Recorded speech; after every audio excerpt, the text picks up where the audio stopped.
10 दोस्त जंगल के केव में घूमने के लिए जाते हैं।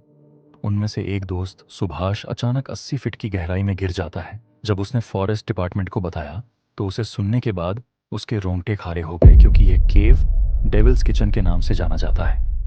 वहां जो भी जाता है वो कभी वापस नहीं आता। तो आखिर सुभाष के साथ ऐसा क्या हुआ? 3 सितंबर 2006 के दिन सुभाष, जो कि एक कंस्ट्रक्शन वर्कर था, वह अपने 9 दोस्त सुजीत, अभिलाष, सिजू, जॉन, अनिल, जोसेफ, कृष्णा कुमार, सुमेश, सिख, शॉन, जॉन, सिजू, डेविड और प्रसाद पीएस के साथ तमिलनाडु में मौजूद गुना केव में घूमने गया। गुना केव, जिन्हें वहां के लोग रीजनल भाषा में कोडाईकनाल भी बुलाते हैं, एडवेंचरस लोगों को हमेशा से अट्रैक्ट करती रही है। और इसका एक कारण इस जगह का दूसरा नाम भी है, जो है द डेविल्स किचन। और ऐसा इसीलिए है क्योंकि इन गुफाओं के नीचे और क्या क्या मौजूद है और इसका असल इतिहास क्या है, यह कोई नहीं जानता। ऊपर से यह गुफा बहुत से लोगों की जान जाने का कारण भी बन चुकी है, जिस वजह से इसे मौत की गुफा के नाम से भी जानते हैं। इसके ऊपर कमल हसन की मूवी बनी हुई है और इसी मिस्टीरियसनेस के चलते वो यंग फ्रेंड्स का ग्रुप उस दिन इस जगह पे घूमने के लिए आया। वहां के खतरनाक नेचर के चलते वहां के कुछ एरिया में जाने से मना किया गया था, लेकिन आखिर 10 जवान लड़कों का ग्रुप फ्रेंड्स ट्रिप पर कहाँ नियम मानते हैं। वो सब बिंदास घूम रहे थे और एंजॉय कर रहे थे कि तभी एक छोटे से गड्ढे को पार करते हुए उनमें से एक दोस्त सुभाष नीचे गहरी गुफा में गिर गया और उस इलाके में पूरी तरह सन्नाटा फैल गया। सुभाष के नीचे गिरते ही उसके दोस्त ऊपर से चिल्लाकर उसे बुलाने लगे, लेकिन जब नीचे से उनके दोस्त ने कोई भी आवाज नहीं दी तो वो सब घबरा गए। उन्हें लगा कि कहीं उनके दोस्त की जान तो नहीं चली गई, जिस वजह से उनमें से कुछ दोस्त वहीं रुक गए पल पल की खबर के लिए, जबकि कुछ दोस्त सीधा पुलिस स्टेशन गए पुलिस के पास मदद मांगने के लिए। पुलिस को पता था कि उस एरिया में घेरा लगी थी और वहां किसी को भी जाने से मना किया गया था, क्योंकि उस इलाके में पहले ही काफी सारे लोग जान गंवा चुके थे और कभी भी कोई जिंदा सरवाइव करके बाहर निकल ही नहीं पाया था।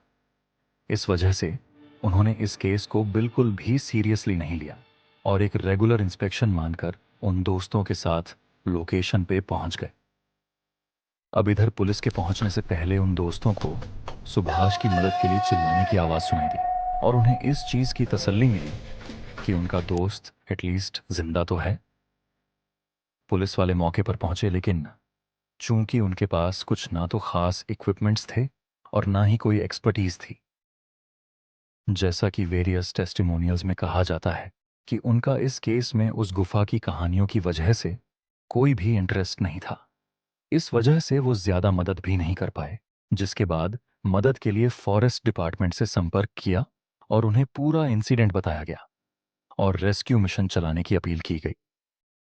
अब एक के बाद एक सारी रेस्क्यू टीम की गाड़ियां वहां पर इकट्ठा होने लगी, तो लोगों की भीड़ भी जमा हो गई और देखते ही देखते यह मिशन आसपास के इलाकों में चर्चा का विषय बन गया।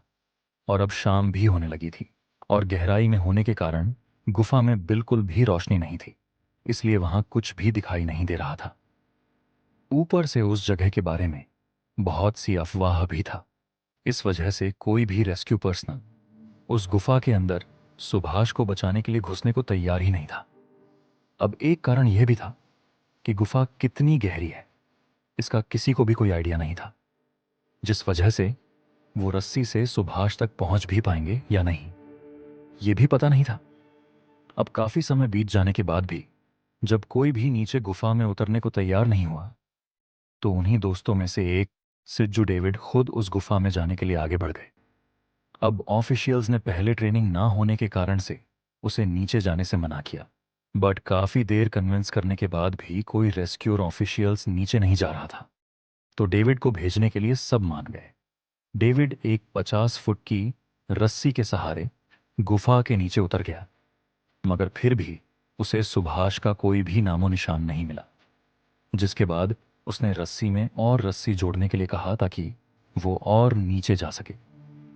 अब वहां के बड़े ऑफिसर ने और अंदर जाने से मना कर दिया, क्योंकि गहराई और कितनी नीचे तक है इसका कोई भी आइडिया नहीं था। लेकिन डेविड ने आवाज लगाई कि वो अपने बचपन के दोस्त के बिना यहाँ से जाने की सोच भी नहीं सकता, और ऊपर आने से उसने मना कर दिया। अंत में हार मानकर ऑफिशियल्स ने उस रस्सी में एक और रस्सी जोड़ी।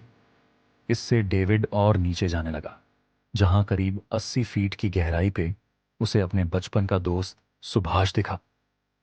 सुभाष को देखते ही डेविड उस तक पहुंचा, उसके शरीर के चारों तरफ रस्सी बांध, और फिर ऊपर मौजूद सभी ऑफिशियल्स और सुभाष के दोस्त रस्सी को खींचते हुए उन दोनों को ऊपर ले आए। और ऊपर आते ही सुभाष को तुरंत हॉस्पिटल भेजा गया, जहां फॉर्चुनेटली उसकी जान बच गई। इस इंसिडेंट के कुछ महीनों बाद सीजू डेविड ने मीडिया के सामने कहा था कि उस गुफा में अपनी आखिरी सांसें लेने वाले न जाने कितने लोगों की जान बचाई जा सकती थी, अगर कोई बस उनकी मदद करने वाला वहां पर होता तो। और सीजू डेविड की इसी बहादुरी के लिए करीब 2 साल बाद साल 2008 में उसे जीवन रक्षा पदक से भी सम्मानित किया गया था, और इस पर 2024 में मूवी भी बनाया गया है, जिसका नाम मंजूमेल बॉयज है।